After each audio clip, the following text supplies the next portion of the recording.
Fjalimi i zëvendëskryeministres Belinda Balluku në 10 vjetorin e Këshillit të Investimeve. I tërmetit në vitin 2019 apo i pandemisë në vitin 2020. Këshilli ka qenë gjithmonë aty, i pranishëm, fleksibël dhe i besueshëm.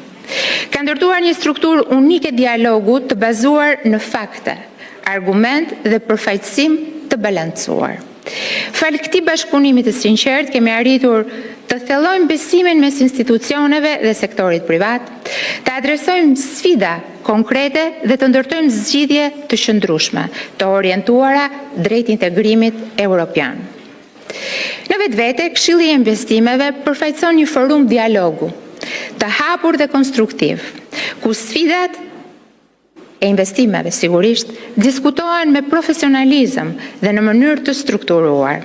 Një qasje gjithëpërfshirëse që siguron politika të balancuara dhe të zbatueshme. Shpeshherë ne shkruajmë ligje shumë të mira, shkruajmë politika të mira, por që nuk gjejnë zbatim dhe do na duhet gjithmonë që t'i rishikojmë.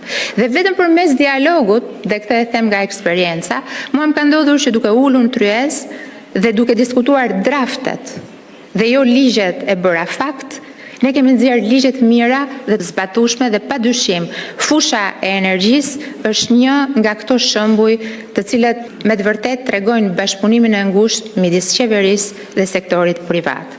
Padyshim edhe të gjithë mbështetësve të partnerëve ndërkombëtar.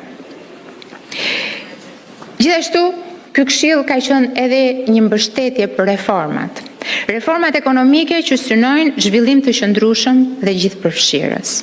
Që i rastin këtu, të falenderoj në mënyrë të veçantë bashkëthemeluesit e kësaj nisme, Bergj dhe Seko, për mbështetjen e palëkundur ndër vite.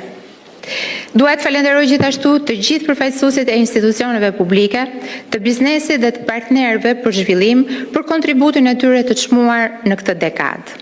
Dua të falenderoj Sekretariatin e Këshillit të Investimeve për rolin e pazëvendësueshëm në mbështetje teknike dhe organizative të këtij procesi. Gjithashtu duhem falenderuar shoqatat e biznesit për bashkëpunimin intensiv, veçanërisht gjatë proceseve të rëndësishme si fiskalizimi, përballja me COVID-19, inspektimet dhe vendosja e standardeve. Sot, pas një dekade pune dhe angazhimit përbashkët, Këshilli i Investimeve nuk është thjesht një forum diskutimi. Ai është një instrument kyç për politikbërje të mirë, për ndërtimin e një ekonomie më konkurruese dhe padyshim të qëndrueshme. Angazhimi i qeverisë shqiptare është që ky këshill të mbetet një format i gjallë, i pavarur dhe i përkushtuar ndaj misionit të tij dhe në vitet që vijnë. Të vijojmë me këtë frym bashkëpunimi, transparence dhe përkushtimi për një Shqipëri më të zhvilluar, më të fortë dhe më pranë Bashkimit Evropian.